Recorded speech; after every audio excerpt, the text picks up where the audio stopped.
Friends, we can all see that many white bloggers have millions of followers. Please support me too, because my followers are still few. Black bloggers also deserve to be famous. My friends, let's unite and lift each other up. Please press subscribe button and like. In the heart of a small American town, a black motorcyclist named Marcus Carter cruised down the sun-drenched highway on his custom Harley-Davidson. The roar of the engine was a symphony of freedom, a stark contrast to the oppressive silence that often followed him. Marcus was not just any rider. He was a decorated veteran, a former colonel in the U.S. Army. Now on a charity ride to raise awareness for veterans' mental health, he approached the town of Lakeside. Two police officers, Tanner and Briggs, sat idling in their patrol car. Tanner, a seasoned officer with a reputation for aggressive policing, squinted at Marcus as he rode past. "Look at that," he said, his voice dripping with disdain. "Fancy bike for a guy like him. Bet he stole it." Briggs, fresh out of the academy, shifted uncomfortably in his seat. "Maybe we should just let him go," he suggested, but Tanner was already reaching for the radio. "No way. Let's see what he's up to." With lights flashing, Tanner pulled Marcus over. The motorcycle came to a halt, and Marcus raised his hands, palms open, resting them on the handlebars. "What's the problem, officer?" he asked, his voice calm but firm. "License and registration," Tanner barked, his hand hovering near his holster. "And don't make any sudden moves." "May I reach for my wallet?" Marcus asked, maintaining eye contact. He could feel the tension in the air, the weight of assumptions pressing down on him. "Just do it," Tanner snapped, his tone laced with contempt. As Marcus retrieved his military ID, Tanner's skepticism only deepened. "Colonel? In what army?" he sneered, tossing the ID back at Marcus. "United States Army," Marcus replied evenly. 30 years of service. I'm on a charity ride." "Step off the bike," Tanner ordered, his voice rising. "Now." "Why?" Marcus asked, his composure unwavering. "I haven't done anything wrong." "Because I said so." Tanner shot back, his aggression palpable. Marcus dismounted, knowing the risks of defiance all too well. He stood beside his motorcycle, hands at his sides. The sun glinting off the chrome that AS Tanner circled him like a predator. Briggs hesitated, sensing the injustice unfolding. "This doesn't feel right," he murmured, but Tanner dismissed it with a wave. "Mind if we take a look at your bags?" Tanner demanded, his tone leaving no room for negotiation. "Officer, you need probable cause to search my vehicle," Marcus interjected, his voice steady. "I'm not refusing, but I'm asserting my rights." Tanner stepped closer, his body language threatening. "What are you hiding, Colonel?" he spat, the title dripping with sarcasm.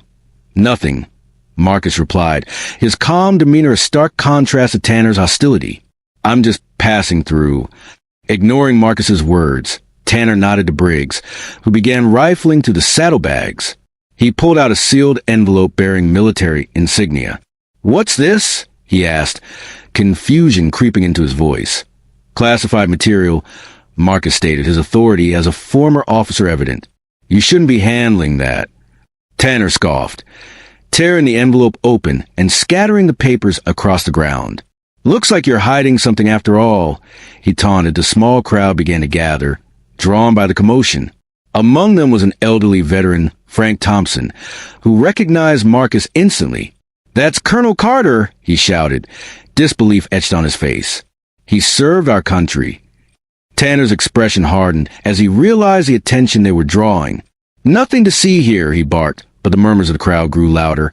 "Officer, I need to make a call," Marcus said, his voice calm but firm. "You have 5 minutes before you destroy your career." Tanner laughed, but the unease in his eyes betrayed him. He dragged Marcus toward the patrol car, ignoring the mounting evidence of his misconduct. "You're under arrest for possession of falsified government documents and resisting arrest," he declared. His voice dripping with malice, as Marcus was shoved into the back seat. He locked eyes with Frank, who had rushed to the scene. "I'll make sure they know who you are," Frank promised, his voice steady. Inside the patrol car, Marcus sat upright, the handcuffs biting into his wrists. He knew the stakes were high, but he also knew he had allies. As Tanner drove, he felt the weight of the situation shift. The military had eyes on him, and they wouldn't let this injustice stand. Meanwhile, Frank had called his grandson, Lieutenant David Thompson, who immediately alerted the Pentagon. "They've arrested Colonel Carter," he reported, urgency in his voice. "It's a case of profiling." Back in the patrol car, Tanner's bravado began to wane as he noticed a growing number of police vehicles converging on their location. "What's happening?" Briggs asked, anxiety creeping into his voice.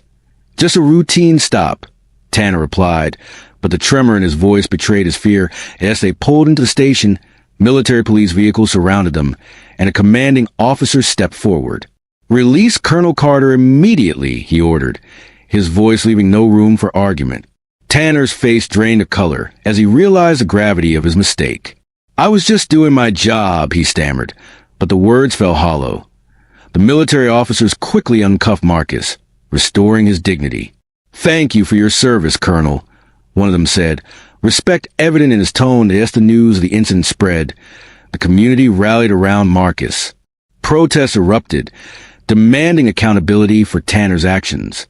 The mayor, facing mounting pressure, called for an investigation into the police department's practices that in the weeks that followed. Marcus became a symbol of resilience and change. He worked alongside community leaders to address systemic issues within law enforcement, advocating for reforms that would prevent such incidents from happening again. Tanner, on the other hand, faced the consequences of his actions. The investigation revealed a pattern of misconduct, leading to his termination from the force.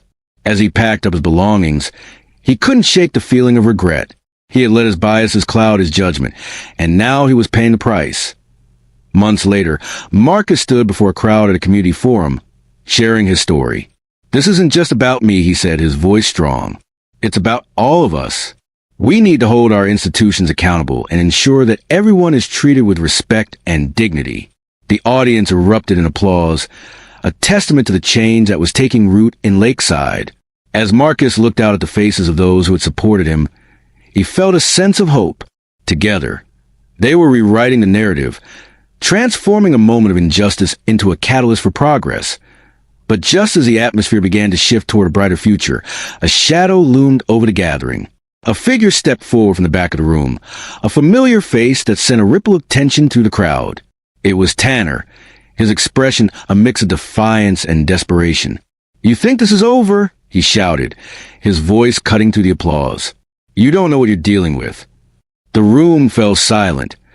All eyes turned to Tanner as he continued. "You think you can just erase what happened?